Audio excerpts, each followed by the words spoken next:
Welcome to the Success Pick and Mix podcast. I'm your host, Nicky Raby, a professional pick and mixer. I'm a personal brand coach, a speaker, an actor, a creator, and a podcaster. I'm on a mission to help you find and create your version of success. Your pick and mix of life and business on your terms. A blend that complements your personality, your goals, and your circumstances. Since 2018, I've been sharing interviews and mini episodes to help you unlock your next step, to make it real and make it happen. Round here, we dream big. We go for the ideal version. We talk about money and make moves our future selves would be proud of. This podcast is free and available for you whenever you need it. So do rate, review, and subscribe for new episodes. If you want to go deeper with my support, check out my freebies house and unlock the rooms you choose. nickyraby.com/freebies house. I also have workshops, programs, and one-on-one bespoke offerings. For prices and availability, go to nickyraby.com. Thank you, as always, for spending some time with me and my guests. Now, on to today's episode. In today's episode, I'm talking to my lovely friend, Lucy Sheridan. She's a Hay House author and the first and only comparison coach. She helps people all over the world go from compare and despair to comparison free in their life and their business through her unique specialist coaching experiences and events. Lucy and I met way back when we did our coach training together, and she's been such a support in my business and my life, and I'm so excited to share this episode with you. I know you're going to fall in love with her. She has so many brilliant nuggets to share, and she's a real trailblazer for doing things your way and showing up as the true version of yourself. I really hope that you enjoy the episode, and as always, I look forward to your thoughts. Here it is. Lucy Sheridan, hiya. Hello, how are you? Yeah, I'm good, thanks. How are you? Yeah, really well, thanks, Nick. Great. So, I mean, I've shared your name. I've spoiled the secret already. Yeah. But like, if people don't, but if people don't know you, would you kick us off with just introducing yourself and what you're all about, really? Oh, definitely. Well, I'm Lucy Sheridan, and I think I'm best known for my work as the comparison coach, which I think I appreciate is the most niche job title in the world. But stick with me, all will make sense. But yeah, I'm all about the business of stopping people from comparing themselves to other people. It really is that simple. It's a life's work. I don't know if I'm going to crack it in this lifetime, but I'm up for the challenge. Absolutely. Oh my goodness, it's so rife. And I know that you are the first and the world's only one to do this, but the conversation is popping up everywhere at the moment. Oh, it certainly is. I definitely didn't invent comparison, and as much as I'm very closely associated with the topic, anything that gets people talking about it and breaking the taboo, I'm a massive fan of. It's so true. It's so true. So you and we met in Crewe in a slightly ropey conference centre where the coffee was terrible and the halitosis was even worse. And they weren't necessarily connected. It was just that smell of dehydration. You're like, oh man. So we met when we first started trying and learning and beginning our coaching journey. I know quite a bit of your story, obviously, but take me back to that moment of retraining and going back to that career change for you. Oh, gladly, yes. Well, I started when I was doing the coaching training, I was there as a bit of a passion project almost, because I was working in the advertising industry, and it's not like we were saving lives or anything, but it was a very high pressure environment. I developed quite acute anxiety, and just really, at the risk of sounding a bit dramatic, I'd lost myself. Yeah. I didn't know who I was, what thought was mine versus what thought had been given to me. I didn't really know where I was going. The industry and the job that I'd fallen in love with I'd now come to loathe. The politics had become suffocating, and I just needed a way out. So I started off in the self-help section of Waterstones, but then my Google searches took me on a little bit more potent, intensive kind of self-development experience, which was the personal life coaching training. And it was on attending those days of study where you and I were lucky enough to meet on one of them, that I realised that this content wasn't just interesting, but it was very nourishing. And I was able to think and feel myself out of a lot of darkness that I'd thought and felt myself into, which had, started a transformation. And from there, the abridged version is that I ended up leaving the advertising industry and set up on my own, sort of freelancing, doing what I was doing in the past, which was brand strategy, so research and doing the so what and finding the meaning of research, and telling that to the people that wanted to make money, and then also doing life coaching on the side. And I started off with a really rickety, basic but good enough website, and then I noticed just whenever I was blogging or writing a newsletter, even talking to friends in the pub, when comparison came up, there was always a spike of attention or engagement, as we say in online business, but people just liked talking about it. And yet it was such a taboo. There's a lot of shame around comparison, which has got to go. And from there, it caused me to reflect a little bit further even, which was, okay, so I love this topic. It's followed me around my whole life. I've got a lot to say on it. I've got a lot to share on it. I've got a lot that I can help people soothe their own comparison and get their own self-focus back. Okay, I'm going to run a test for 90 days. I'm going to turn on this comparison message, and it's all I'm going to talk about. All I'm going to talk about is comparison and our relationships with ourselves and others, what it means for us, how we get over it, why it crops up, how social media plays an influence. And if after 90 days no one's interested or I'm not seeing any traction at all, then at least I'll have given it a shot. Yeah. But I think I was about 2 weeks into that, having changed all my social media profiles, my email signature, etc., and my tweets, my website for like a temporary fix. That like journalists were starting to email me via Twitter, and I was getting invited to come and do talks in schools and that sort of thing. And so I very soon into that period really felt like my head, my heart, my gut were joining up, that this was going to be a body of work that was going to last much longer than a 90-day messaging test. Yes. And that, cut to today, and I'll be 5 years in business in a couple of months. That's where I kind of find myself, and I haven't got bored of talking about comparison. I am no way finished helping people try and get over comparison, and it's still a topic that I'm absolutely obsessed with. So yeah, from kind of working in advertising and selling makeup to helping people with comparison. I know it's a bit of a leap, and it's definitely been a winding road, but I could not be happier to be here. Amazing. What if people are new to this conversation of comparison, how does it show up for people? I think it's interesting in that you might find that there are people that trigger feelings within you that don't feel so good. So for example, if you see, Debbie from accounts posting something and you feel like, oh, for goodness sake, Debbie. Oh, or like, Debbie. she's off on holiday again. Like, how does she afford it? Like, blah, blah. Wish my husband or a partner would take me away. La, la, la. And we know that we come across comparison because there are those things that trigger those feelings in us. They trigger the judgments. Yeah. And then we feel lesser than. So we compare ourselves to what someone else is doing, being, achieving. And we always fall short on that. So rather than looking at that person as an inspiration or looking at them as a case study about what's possible, rather we look at it from a point of view of a zero-sum game. As a win for Debbie is a loss for us, basically. And like our mate finding a really great lover who treats them really, really well feels like one less person on the market for us to go out and meet, versus showing us that love is possible to find even in the craziness of the modern world. So comparison will affect us all in different ways, and some people don't experience it. So, and I know a few of these people. One of them's my brother, Oliver. For him, the world is one big Pinterest board. He just looks at what's possible, what's great. And don't get me wrong, he's a realist, but he just isn't triggered.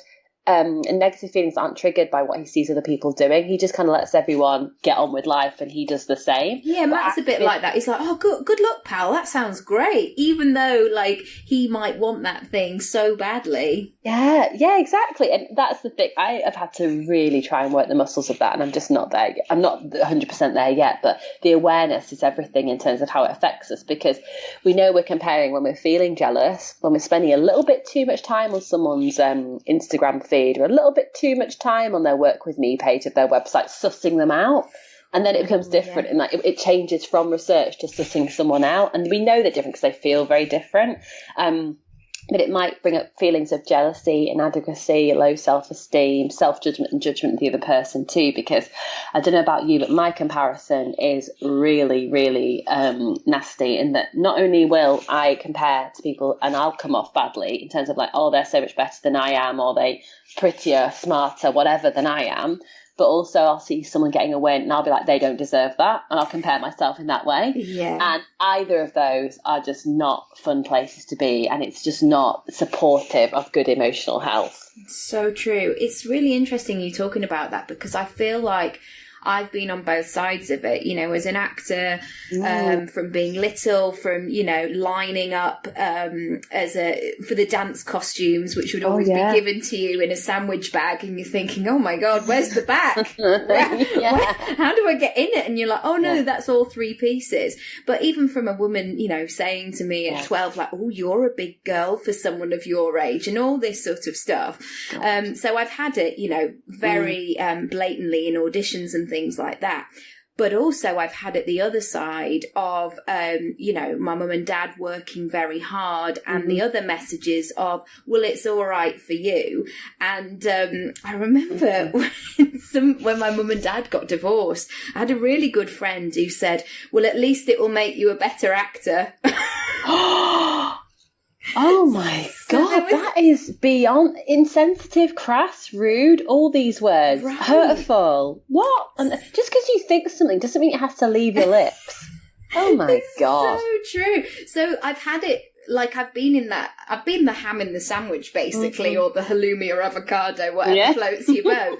But it's quite painful on both sides as well. Yeah. And I think this online world is fascinating, because we really don't have to leave our houses for entertainment unless we choose to. We can actually feel like we've experienced something, or we know exactly what's going on without leaving the house, which is actually quite dangerous, because we're seeing a 15-second story of somebody's life. Yeah, completely. And we make so many assumptions as well. And I know that it's a really well-worn phrase, but you never really, really know what's going on in the background. You just don't. You might think you do, but you often don't.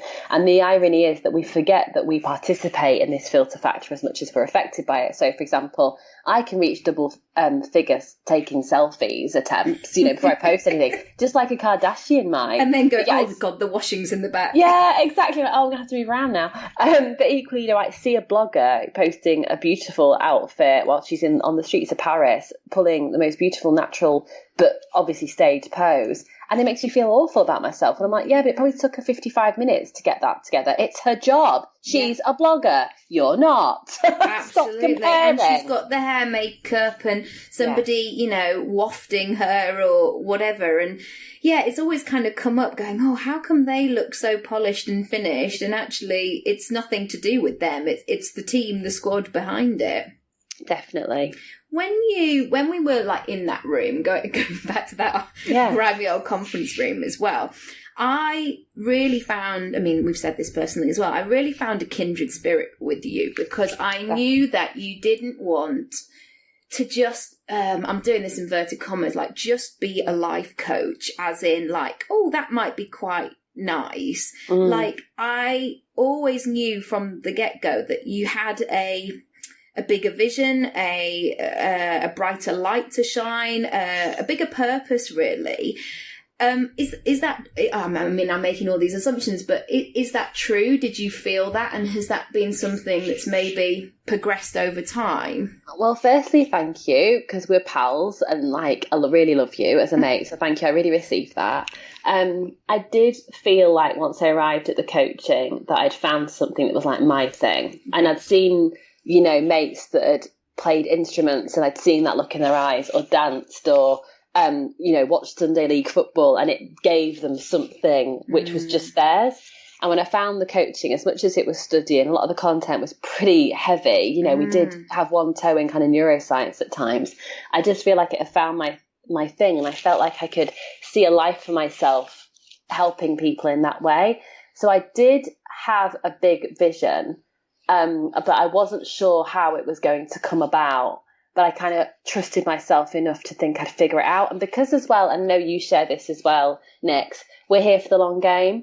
Yes. So you and I, and I'm sure if you're listening today as well, we will be here after everyone else has gone home. This isn't cool anymore. Sitting on the floor with a bottle of wine.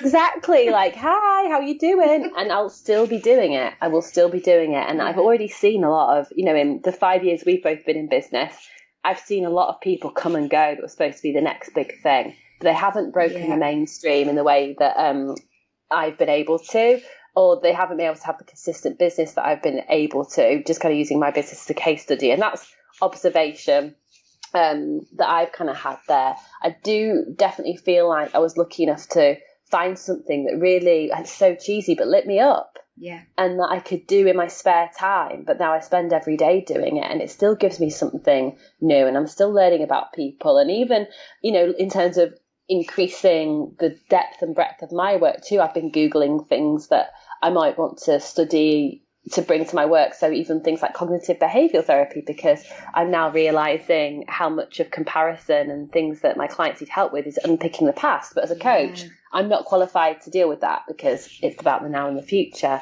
So it's been interesting because I had a clue about how I thought I would get to the point of living this life and doing this work, but I couldn't have plotted it in a business plan.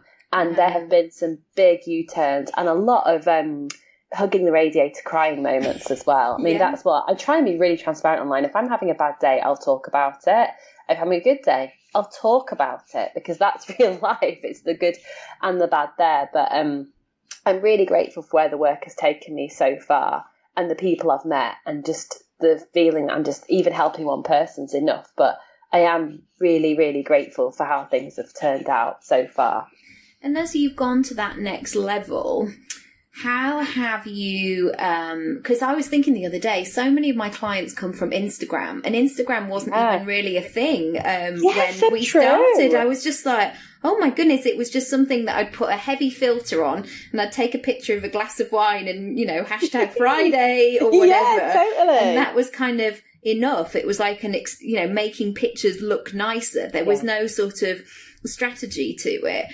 As your following has increased and that sense of people knowing you and you becoming more visible, what boundaries have you had to put in place, and how have you managed that? Because they weren't saying that when we were training to be coaches. And I think this is the thing that these days, in order to have that presence or to get clients or whatever, it isn't just from sending a newsletter every week. There's a lot more to it than that. And there's a lot more competition, I would say. So how have you navigated that progress apart from using wine? I think for me, what I found it's about, and you and I have talked about this before, Nix, but it's about less doing and more being. So being the type of person that has good boundaries, and when you say the word boundary, that brings to mind for me, a boundary for me is an energetic line in the sand which tells people what you're available for and what you're not available for.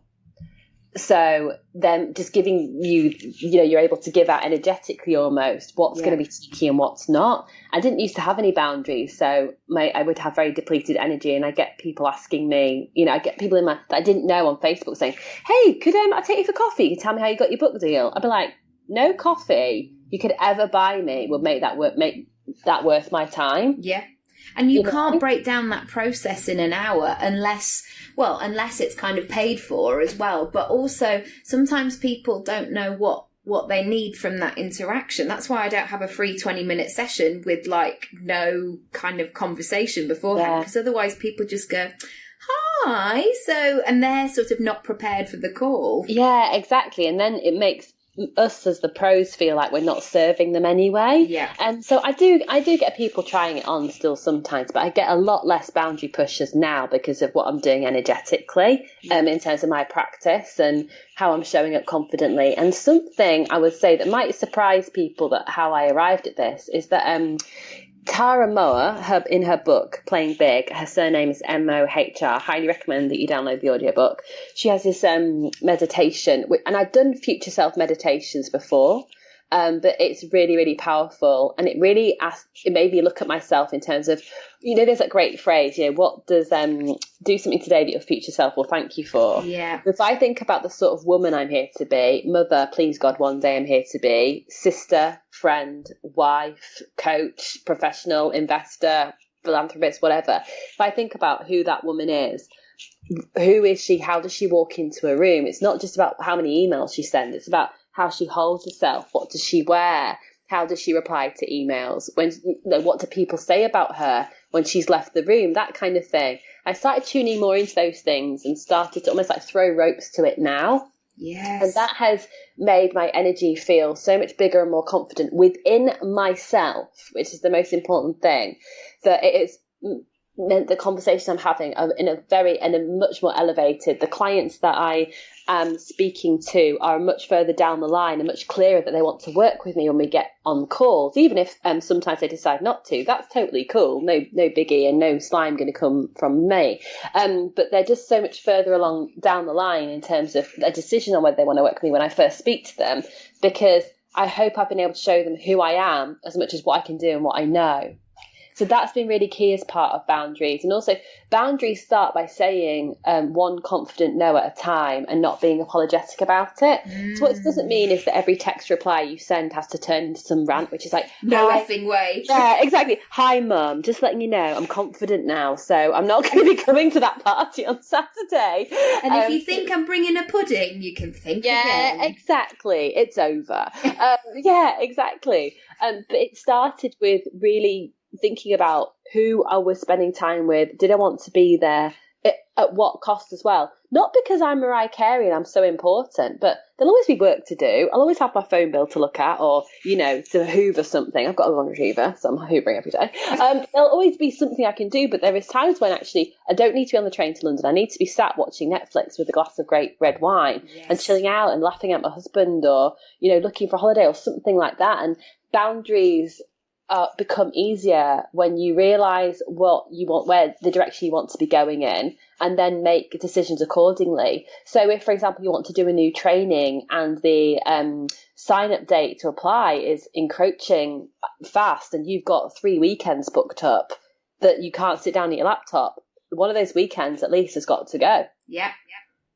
Because you either want it or you don't. And this is the thing, it's like, something that's been quite interesting that I've heard in a few podcasts recently. I forget who said it, but it's, instead of saying like, I haven't got time, it's not saying that's not a priority right now, or that's not a choice I'm going to make right now, because it gives us back ownership of things. Because people might be listening to this thinking, oh, well, it's all right for you, but your mum isn't as pushy as mine, or your boss isn't as pushy as mine. It's like, well, first of all, how do you know? But second of all, but there's always going to be someone that's pushy, and we kind of have to take ownership of the relationships we have and how we participate in them. So if you are, working on a qualification, or you're pregnant, or you're just busy, or just tired, or want to be more creative, and you don't want to go on the girls' weekend, text your mates and say, look, I've got a lot going on at the moment, and I just really feel like I can't bring my bestest self to this weekend. So I hope you understand that I'm actually not going to attend this time, and I promise I'm going to make it up to you. But I cannot tell you how much. I just need to regroup on a couple of things. Thanks so much for being great pals. Love you, bye. Yeah. And no, that's not apologetic. Just grown-ups communicating with other grown-ups. And often a lot of these friendships are really long, they've been in our lives a long time. And I think as well as people get busier with responsibilities, may that be kids or dogs or ill parents or hectic jobs that involve travel, we all have to accommodate each other and have conversations. And there's been a couple of WhatsApp groups where I've just been really slow at responding recently. And I feel terrible. But also as well, it's really hard to try and do all of the things. So I just did this, voice note of replying to everything that people had said, so they felt heard, but also just saying I'm alive, but also being quite honest about it. Because I thought this would come up today as well, but I feel like sometimes there isn't necessarily the honesty that I'm craving online. Because I guess we can sometimes see these big glorious situations and we're not quite sure how true it is, or how authentic, or how it's just been maybe woven into a good sales copy, or things like that. How have you found a way to navigate and to truly align with your story and your copy, and not get sucked into the comparison trap, as you may say, but like not just do what other people are doing online? Great question. And I'll premise it by saying, for me, blue ticks mean nothing. Yeah. If I've got my phone in my hand and you WhatsApp and I'm at self-checkout at Tesco, I have not engaged with that communication. Yeah. And I'm going to need you to give me the benefit of the doubt, safe in the knowledge that I will always give you the benefit of the doubt. Right. I mean, like, I think there's this thing, like, because of the immediacy of communication, like, we're entitled to people's attention. We are not. We are just not. And I don't expect to be entitled to someone else's. And I hope, and it's just, that is a bit of a gripe in mine, into the immediacy that we expect people to reply. But anyway, okay, staying in your own lane and not comparing. I think something that I've seen happen, and I dare say will continue, is that there are as the coaching and well-being and lifestyle businesses continue to form this burgeoning and hugely profitable industry, with more people coming into it every day. We're seeing it's quite fragmented, but there's quite a lot of homogeny. So as much as it's easy to look at people's websites who say they are achieving and doing certain things. I always say that with a pinch of salt, but anyway, and they say that they're doing certain things, and it's easy to think, okay, well, I'll just look at their about page and see if I can craft something similar. The thing is that there are different styles of coaching or business, but I certainly can spot now who has trained with who, because the machine is spitting out one way of communicating. And so I think actually to compare and then copy some of these coaches that have trained with certain schools, and you'll know who I'm talking about, trained with certain schools, is actually potentially career suicide, because there's so much homogeny that if I can spot, just like you can spot a pop star that's worked with a certain manager or writer, they've got the same Timberland boots on, hang about.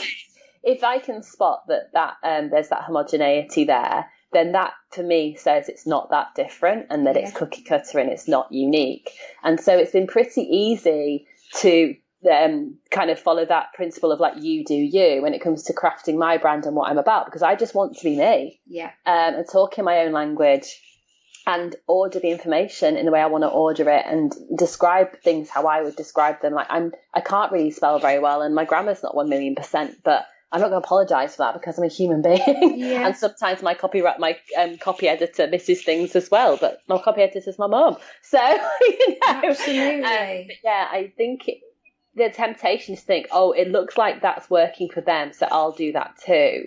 But actually, you're really missing out on standing out in the most true way by just being yourself, and having, like, for example, having the pictures taken in a more authentic background location and that sort of thing. Because I've seen people, like, looking like they're on private jets, but they look like they're so uncomfortable. There's no way I believe that they fly private a lot, but even that they've been on a private jet before. It just seems so, like a competition winner. Yeah, exactly. And they're kind of like, their smile is like the clenched teeth emoji. It doesn't look like a vibrant kind of expression. So it's really easy to get sucked into thinking about, I've got to join the machine, I've got to do it this way. But I have just done things my own way, always started and led from a place of building relationships, and my business has quadrupled as part of that, because I'm kind of as much marketing and talking about what I'm doing to see if I like the other person as well, because I think I am a bit Marmite. I know I trigger people because they email me and tell me, which is delightful. I've had it as well. It's so weird. Episode. But yeah, I know that I have that reaction, but I'd rather be a Marmite brand person message than join the homogeneity of others kind of coaching businesses, I guess, and I'm trying not to be bitchy, because to be honest, like, I'm not going to judge how another woman earns her money. I just feel like, listen to what people say, but don't be dictated to, and, do some more homework and work your own judgment rather than just following a load of PDFs that you've ultimately bought through a course and then outputting what comes next. It just seems like such a waste of your own talent and energy. And give yourself permission to figure it out as you go along as well. I've really changed how I feel about my business in the last few years, and it's exciting now to be like, oh, what comes next? I wouldn't want to, you see certain coaches, they start with certain messages, then move on to the same other messages of people that get to that certain time in business, and it's just boring. Yeah. And for me, it's really exhausting to see that, imagine that there is only one way to do it, especially if that age and stage that I'm in my own life is so far removed from that. Like when I was sitting in a chair with Oscar in those early days, I was seeing all these messages of the only way to do business or be a personal brand or whatever it is to do this. And I was like, I can't even walk in a straight line. Or I'm just like, or also it's like, it will be lovely to go on a treat to, Fiji or whatever, but also I can't really leave my kid at this stage because you think he'd be a bit annoyed. No, absolutely, yeah. He needs the boob. Right. And that's another thing, isn't it? It's like you don't need to go to Fiji to have a very fulfilling life that looks good on the inside and the outside. Yes. So it's things like if I have a photo shoot, I'll buy a denim shirt that's in like better quality, but I wear denim shirts all the time. I'm not dressing up. Do you know what I mean? Yes. And I think that's important in terms of give it a good iron. Yeah, exactly. But I think that's important in terms of authenticity. It's like not pretending to live a life that you're not. Because I suppose it's like this is just a bit what's the word, like visceral for me, because like 5-6 years ago, my husband and I lost our house, and we had to move in with my mum and dad. So for me, wealth is not. It's a very rich tapestry in terms of my picture of what wealth is. But I'll tell you where it starts. It's not being bothered to cook and saying, come on, let's go to Pizza Express tonight. Yeah. Or going to do the weekly without a discount code. Without a discount code. Going to do the weekly shop and knowing that like when I hand it over to pay, there'll be no quibbles. Yeah. It's I went to see my friend in LA in October, and I went first class and just paid it off my business debit card because the cash was there. And that is wealth. And I'm not going to blog about that or do a blog post about how you can fly first, because like no one's business. It's my business. Yeah.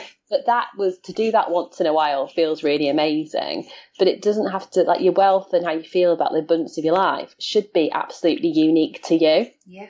Should be absolutely unique to you, and take the time to work out what your signs and tick boxes are actually, rather than borrowing them from someone else or adopting those that you think you should have.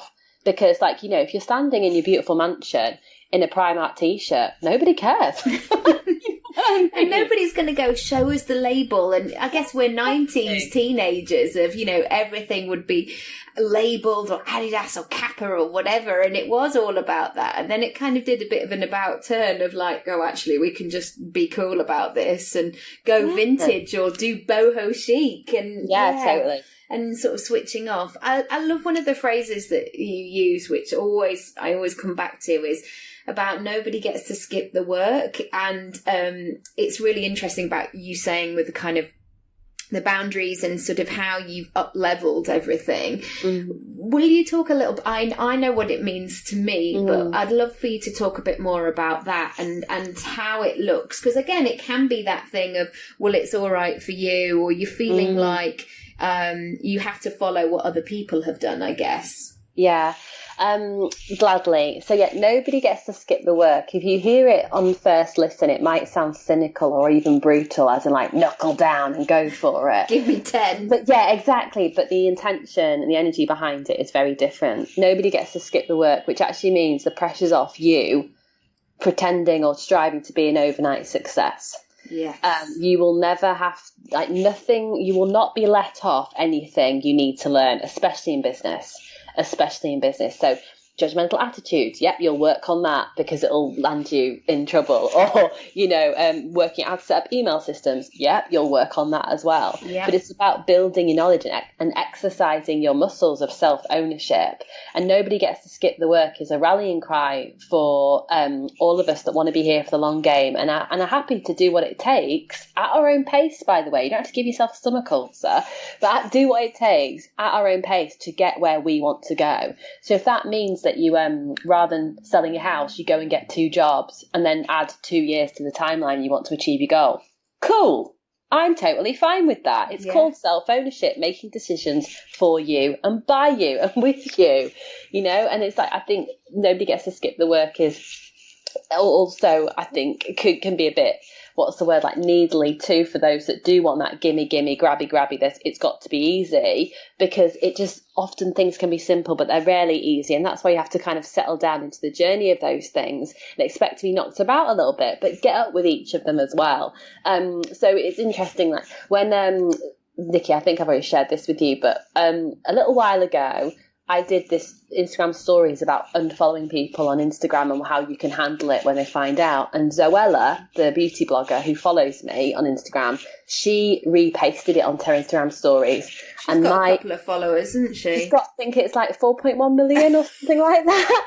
And overnight, my Instagram community doubled. So I went from 10,000 to like over 20,000, like 20 and a half or something like that in one night. And I got a direct message. Were you asleep during all of that, or did you just wake up?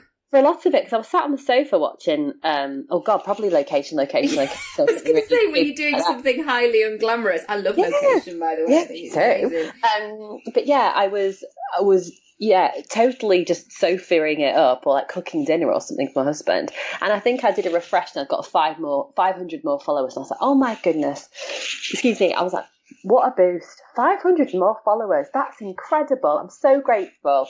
And then I was refreshing it, through the evening. And I'm like, oh goodness, I'm at 14,000. This is incredible. It's taken me ages to build my Instagram community. I love it. It's a big investment, my time and my heart. And then when I did wake up, eventually it was, like I say, just tipped 20,000. But I got a direct message from someone I know saying, how did you get Zoella to do that? And I replied saying, I worked my insert phrase off for 5 years. It just so happened she liked what I had to say, because she does happen to be work in the PR industry, so it's her job to try and understand how you get to people like that. But that's the irony, is that true influencers you can't really get to, and that's me just being myself got me noticed by Zoella. She follows me. She follows like 400 people. We have some exchanges in DMs sometimes. I love her work. I think she's a really great example of what it is to be, one of a new breed of woman. But anyway, it just came about from no expectation from me, no expectation from her, which is a really kind gesture. I'm sure she will know the difference it made to me and my business. And I did say thank you. And you do that for other people as well. This is the thing. It's not just a one-way traffic of like, what can you give me? Or like, can you help me out? You know that you do that for so many other people. And I think there's that thing that sometimes you can expect that it's just going to be one thing. And in that instance, it was one thing that changed a lot of things. But generally it isn't. It's the stuff that you're doing day in, day out, showing up, even when you don't want to. Or... Exactly. And I think it was just interesting to have that as an example, because someone else thought I would just, well, even if it was a special formula, what makes you think I'm going to tell a stranger on direct message? My clients are paying me for that sort of information, so I'm not going to give it away for free. But it was, unfortunately, the answer was as simple as I've showed up with an intention to serve. I've hoped for the best. I've worked really hard, and I give in a non-attached way as well. So I give without expectation. Yeah. And if I notice I'm wangling for something else in advance, I have a word with myself. Yeah, because you can hear Oprah in your ear going, what is your intention? Yeah, exactly. Check it, lady. You're like, all right, Oprah, come on. Why are you everywhere? Pipe down. I love that, actually. I think it's so true what you say about Zoella, because I do think she's such a she's such a brilliant example of that CEO of a business or a personal brand, because we weren't weren't taught this stuff at school. I mean, to be honest, we only had a few computers in the library that, you know, someone would manage to turn on like once a week. 90s kids. So we didn't know about how to, I mean, nobody talked to us about running your own business. They certainly didn't with ours. I mean, they thought I was completely loopy for pursuing acting. And and one thing I found from a very early age was nobody could help me. And I sort of realised, I've got these downloads for a reason, and I know what the path that I'm supposed to be on. And I'm going to have to figure this out because nobody else gets it. Yeah, it's certainly a clarity bringer, isn't it? When you realise that you're going to have to resource up yourself a little bit and find people that are like-minded that can support you as well, because there's a lot of support out there, and just because you don't know someone that has the information you need doesn't mean you can't join a community or be connected with those that can help. Yeah, and I think people will find that so refreshing in the way that sometimes there can be that assumption like, oh, well, everything's been taken now, all of the businesses are done, and or like, I'll never get there, so what's the point in trying? But everybody's waiting for you to show up and do what you need to do. Totally. I think we put a lot of pressure on ourselves too. It's important to show up, but like done is better than good often. It doesn't have to be perfect. It's just important to show up in that way and know that when you go to bed at night, you did something in service to yourself. Yeah. It's true. I've got a couple of questions. One I'd love to know is, what are the daily practices that you have, or the stuff that really helps you? I sometimes feel like there's only one way to do it. Like, unless you have your green juice, your 45 minutes of cardio, you're not a kick-ass entrepreneur. But I sort of disagree. Oh, well, this is going to be a breath of fresh air for you then.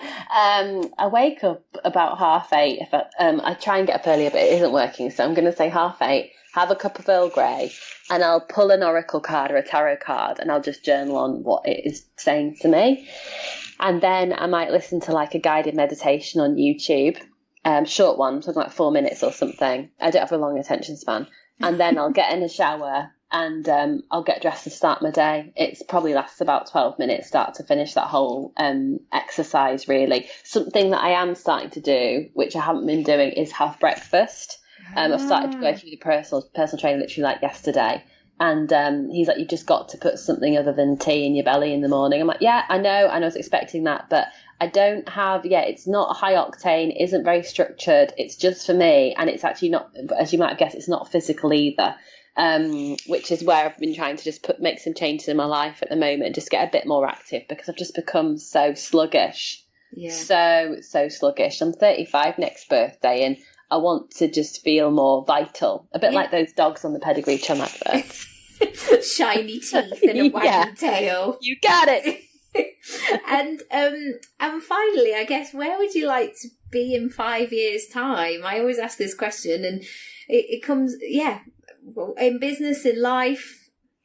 I would love to be still doing what I'm doing now, but I would like to be living in the Cotswolds with a couple of kids. Maybe a couple of golden retrievers, and just, very happy in private. This is the irony is, I know social media is a big part of my work, and I absolutely love it. I've really worked hard to have a good relationship with social media. I know it's not easy, so no judgment if unfortunately you're not quite there yet.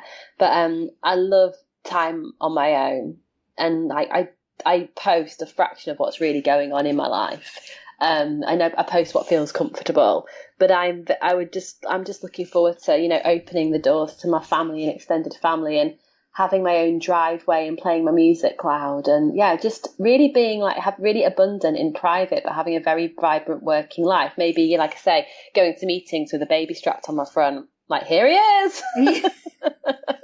Neither of us have slept, but we're here. Exactly, yes.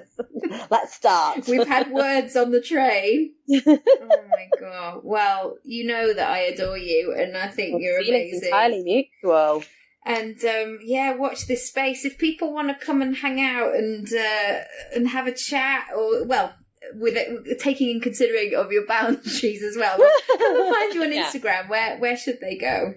Well, actually, Instagram is a great place. At Lucy Sheridan. If you search the comparison-free hashtag, you'll find me. And joking aside, actually, when I post, what I post on Instagram is often intended to start conversation, and I am in the comment section having lots of conversations.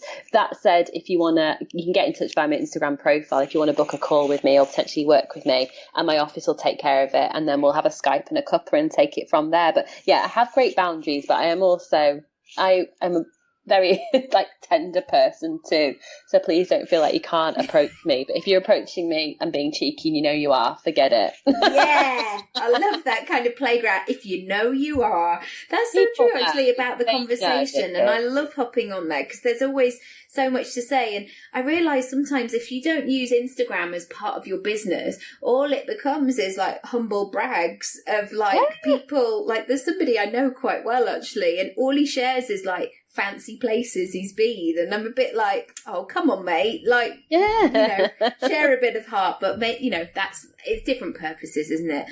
Thank you so much. Thank you. It's been just as much fun as I knew it would be. Oh mate, and we'll do it over wine soon. Oh gosh, yes, count me in. And me, you and Nat will go to that Century place you were telling me about. For sure. Okay. All right, love. Thank you so much. See you next time. Thanks for having me, darling. Bye. Bye. Thanks so much for listening to today's episode. If you haven't already, feel free to rate, review and subscribe for all the brand new episodes. If you want to go deeper with my support, check out my freebies house and unlock the rooms you choose. nickyraby.com/freebies house. I also have workshops, programs and one-on-one bespoke offerings. For prices, availability or just to have a chat with me, go to nickyraby.com. Thank you as always for spending some time with me and my guests, and I'll see you next time.